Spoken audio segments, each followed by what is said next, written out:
reporting. As many of you who have been doing this for a while may have seen, we've made some changes, right? So the goal of these changes were first and foremost to streamline the process and make it easier and to kind of follow the claim filing progression as you're going through it, as well as to provide more tips on the information that is necessary to complete the submission. We also wanted to delineate items that were required, so you're not kind of guessing as to what you have to fill in before you can kind of move on.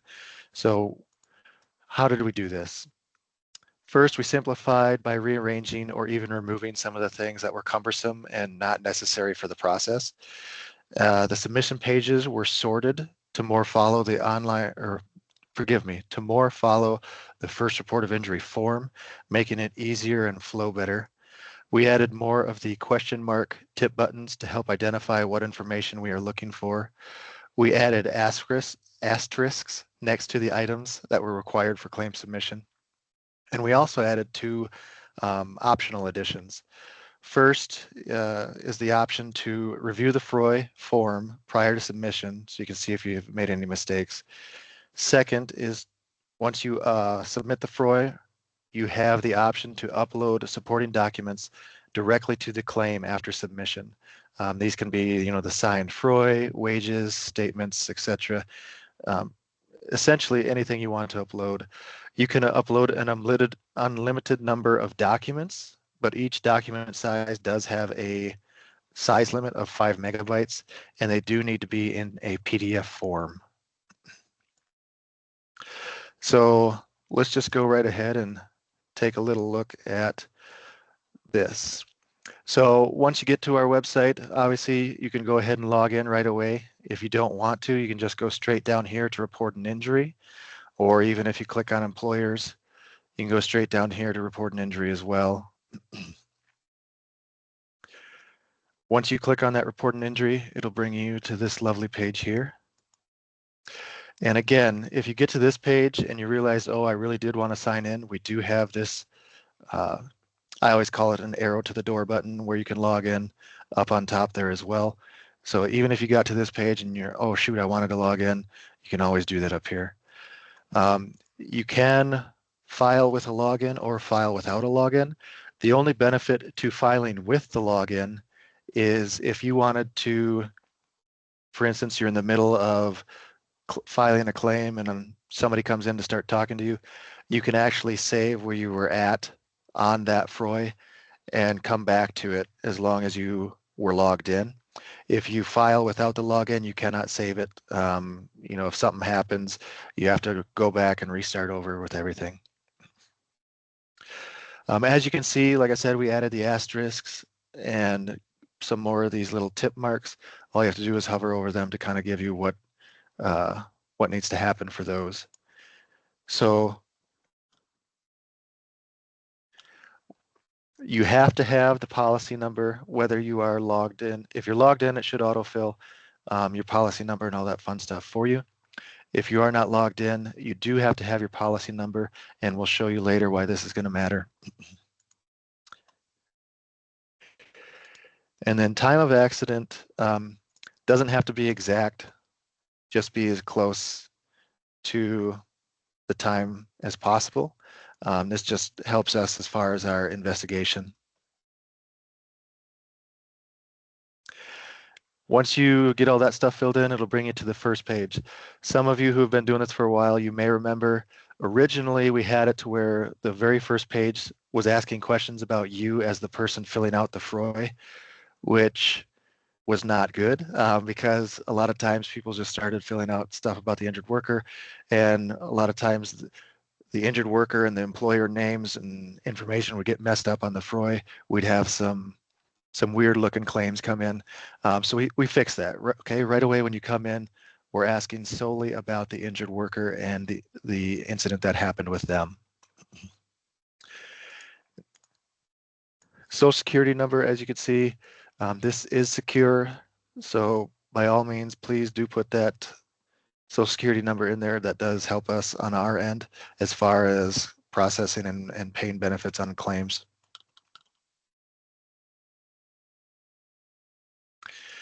Date of birth, please be exact with that, because that, if that's wrong, also that can kind of slow things down on our end. Marital status, education, number of dependents, this stuff's not required. It is nice to know on our end for benefit wise, but like I said, not required. So if you don't want to fill that out, you don't have to.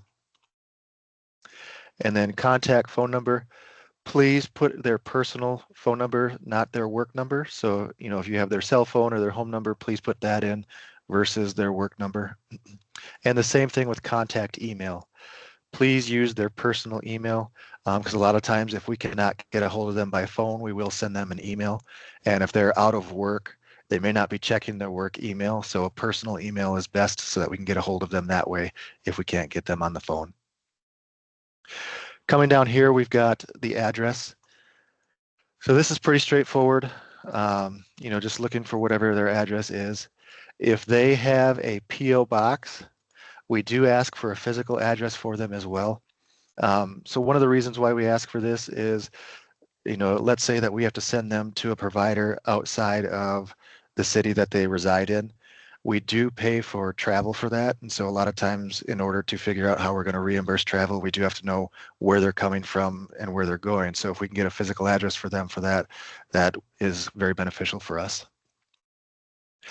Accident details here. So describe in detail. We're not looking for a full, you know, narration of, you know, 3 different pages of what happened, but if you can be super detailed to the point of there's no question as to what exactly is being described here, that's perfect. And you do have to be succinct because there's only 1,000 characters that you are able to put in there. And then the part of body here. So this one is, you know, like we set up in that description, he rolled his car, hurt his hip. So we're looking for his hip. I think we passed it. So, and then you could set this up as a primary or not, right? So we said he rolled his car, hurt his left hip. Perfect. So that's his primary. If he does have other body parts hurt, you know, so we'll go ahead and say that he also hurt his big toe on the left side. Now it automatically says that this is not the primary because we already said the hip was the primary.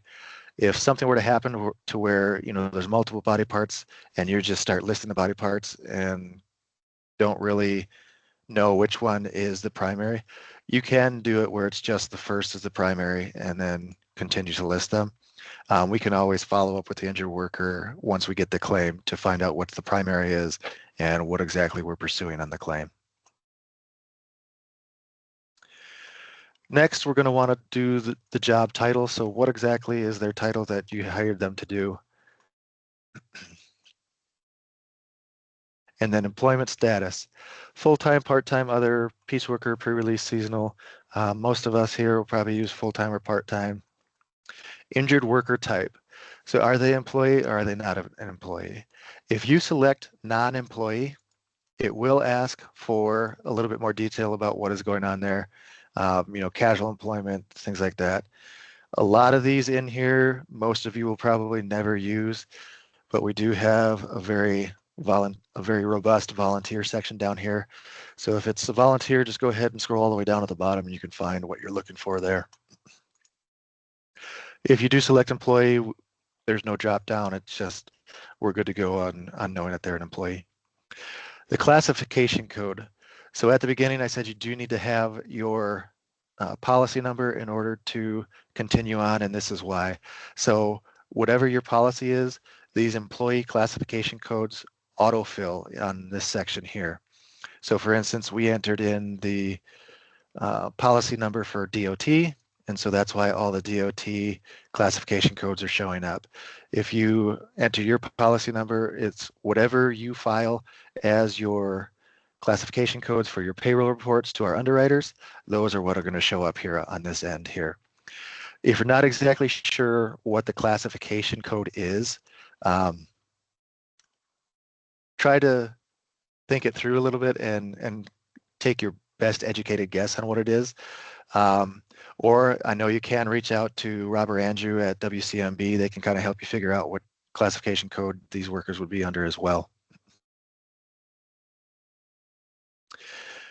So next we've got accident details. So as you can see, the policy number, date of injury, and time of accident, those all autofill from that first page when we entered those in. Date of death obviously is not necessary unless it is a fatality that we are dealing with. Witnesses not required, but if you do have some names of witnesses that saw the incident happen, it's nice to put those in there just in case we do need to reach out and get some witness statements. And then accident on an employer premise. So if you don't know whether it happened on your premise or not, you can select no. We will be reaching out to the injured worker to get their statement, and we can always ask them where it took place. And if need to, we will follow up with you to try to figure out what exactly it falls under as far as premise. So accident address or location. What we're looking for here is basically where did this happen. If you don't know the exact address, you can give a description. City and zip are not required, however the state is. So we're just going to say this happened at Front Street, don't know the exact address here in Helena.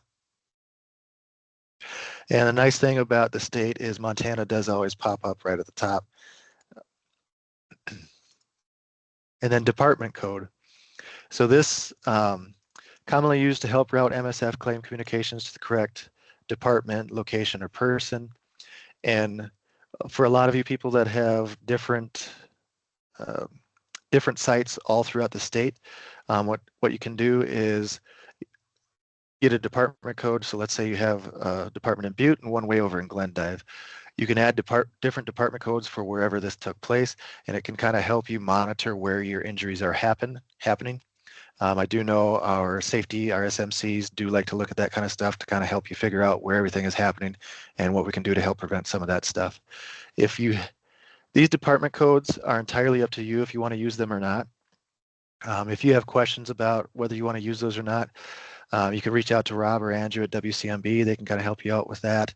And then our SMCs and our CSSs, if you do decide to start using these, you can, by all means, just go ahead and start using them. But do let either our CSS or our SMCs know what the codes are and what the corresponding place is for those, so that we can kind of keep track of that on our end as well for you. Date employer notified. So this is the date that the direct supervisor knew about the incident, or the date that somebody at your agency first knew about it. And when I say somebody at your agency, it has to be somebody such as HR, supervisor, manager, things like that. Somebody who is in a supervisory role. And then who it was reported to. So if it wasn't reported to you, you're going to have to get the name of the supervisor that was reported to, or if it was reported to you, you can go ahead and put your name in there. Safety equipment provided and used, like I said, not required. However, it is beneficial for us to know just on our end, so we can kind of help track, for instance, if there's any subrogation that's necessary or not. Initial medical treatment received. So this is required. And as you can see, so we've got quite a bigger list of options here. Clinic, dental, emergency room, hospitalization. No treatment. So if you talk to the person and they are adamant that they are not going to seek treatment at all, then go ahead and select no treatment. If you do not know whether they will seek treatment or not, you can click other, or medical provider will be seen. And then physician stuff, not required. However, this is very beneficial for us to get a head start on it. Specifically, if you can give us like the hospital name, that way, once we have the signature on that first report of injury, we can start requesting medical right away, as long as we know where we're requesting that medical from. If we don't have anything filled out here and we have to wait until we can contact the injured worker to find out where they went, and they're not answering their phone calls, it's going to delay our claim a little bit. So if we can at least get the hospital on this section, that's great. Then we can start pursuing those medical records once we have that signature. Were they injured while in your employ? Yes, no, or unknown. So obviously, if they were working at the time that they were injured, it's a yes. If you're a little hazy on whether they were on a break or they were, doing something that's not technically for work, you can always click no or unknown. And then, do you have any reason to question this accident? So if you're not sure, just select yes. Once you click yes, it'll just let you know the claims examiner will be reaching out to you to get a little bit more information about why you may be questioning this claim. If there's no question about what took place, it definitely happened at work on your premise, coworker saw it, there's nothing wrong with it, then you can just click no. Wage rate. So this is another one that we changed up a little bit and we kind of moved some stuff around. So this other wage information did not used to be with our wage details. It was on a different section, but we just brought it over here to kind of bring everything together as far as the wages. Pay rate and payday frequency. If you recall, once you selected this stuff, there used to be a big drop down that would ask for the last 4 pay periods, all of that kind of stuff, which was frustrating because sometimes you would fill all that stuff out, take the time to fill that out, and then we would still call and ask that you send us in copies of those pay stubs anyway, right? So we got rid of that. No longer do you have to fill that stuff out because we do like to request those copies of the pay stubs so that we can be exact in our TTD and our average weekly wage calculations. And as this will tell you right here, you do have the option to upload the wage-related documentation once you submit the claim later on at the end. Sick leave available and sick leave used. So sick leave available. Do you as an agency offer sick leave to your employees, yes or no? And then obviously if they miss some work and they used some, then yes, they used it. If they miss some work and haven't used any, no. If you're not sure, because they have missed some work, but we haven't gotten to the end of the pay period yet, so there's a chance that they might, you can always click unknown. Worked the next scheduled shift. So this is not the next day, it's the next scheduled shift. So if they get injured on a Friday and are not scheduled until Monday, and they do come in on Monday, then yes, they work that next scheduled shift. So don't get this confused with days. It is always next scheduled shift. And has the injured worker been off work or expected to be off work more than 4 days?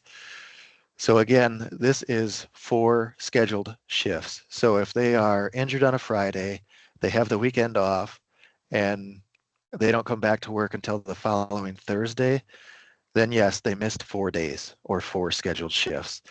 If they were injured on Friday, didn't come back to work until the next Wednesday, technically they only missed 3 scheduled shifts, so they did not miss 4 days of work. So you would say no on that. And then date of return to work. So whatever day they return to work after the incident. So if they, for instance, on our claim here, we're saying that it was January 1st was the injury, they came back the next day on January 2nd, and it can be different. So if he was injured on that Friday and came back on Wednesday, that'll kind of help you figure out on this one here as well. So when you're filling this out, you can kind of look, okay, he was injured Friday. He didn't come Monday, Tuesday, Wednesday, or Thursday. He came back on that Friday. So he did miss 4 days. So then we'd go back up here and click our yes again.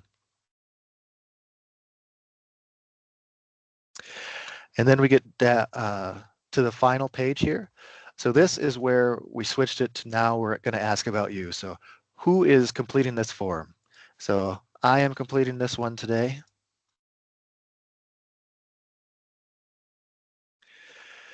And this is our fun little legal disclaimers here. So if you are logged in and click on submit final claim, that is your employer signature. So if you're logged in and you submit your final claim, don't have to worry about getting us the employee signature on that at all. This button right here, this is where we can preview that draft claim. Like I said, if you just click on that, it will bring up, this is what the finished FROI form looks like. So what you don't want to do though, this is purely just to look at it and make sure that we've got, like the name, the address, that kind of stuff correct. We do not want to print this one off and have them sign this one because as you can see here, it does not have a claim number on this one yet. So that's why this is purely just to look at it and make sure that we've got everything on there that we want on there. Once we have looked at that, everything was good to us, we accept the terms and conditions. You can go ahead and submit your final claim. Oh, and we have to make sure that the @ is in there to make it a valid email. Once we submit that final claim, it'll take a few seconds, hopefully a few seconds for you, and it should bring you to the claim submitted page.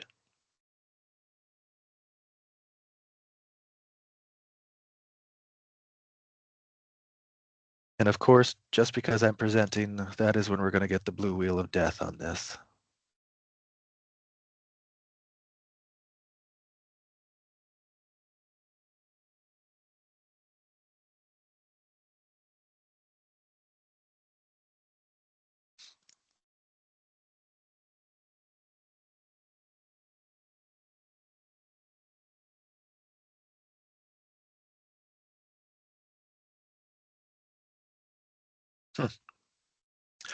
In the meantime, has anybody had any questions that they've thought of right now?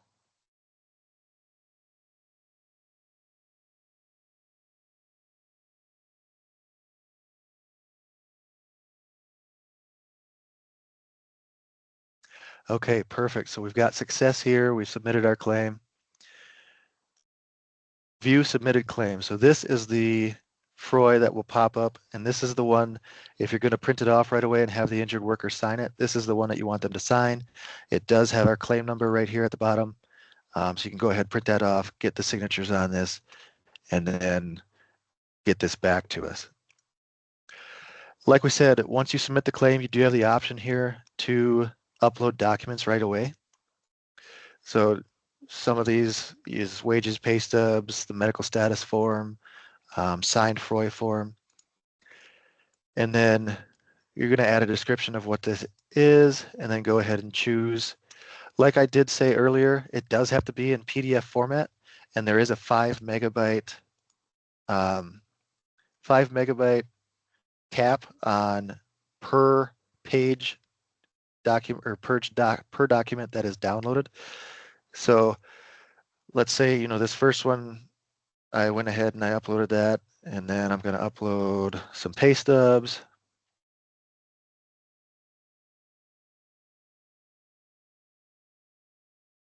It will give you this nice little running list here of everything that you have submitted so far. So what you want to do is when you're saving your documents that you're going to upload, give it a better description than test when you're saving it. That way it'll kind of help you keep track of what you uploaded so far and what you want to upload yet. Like I said, the 5 megabit cap is per document. You have the option to upload basically an unlimited number of documents. If you wanted to upload 100 documents to this claim, you could. I don't know why you would, but there is that option available. This page here will stay up as long as you keep the page open. So if you do want to upload documents, you will have to keep this page open in order to upload them directly to the claim. Once you close this page, you cannot come back later and upload documents directly to the claim. At that point, you will have to either fax those documents into us or send them through email to us because you won't be able to go back to this page here. Once you're done with all of that, and you can either just close out, or if you have another one to enter, you can go ahead and enter another first report, and it'll bring you all the way back to this front starting page here. All right. Thank you guys so much for going through that with me. Does anybody have any questions about any of the changes we made, why we made them, or anything regarding online FROI reporting? Anything at all?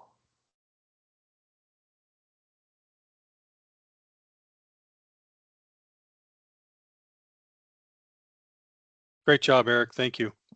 All right, wonderful. Thank you guys so much, and everybody have a wonderful Tuesday.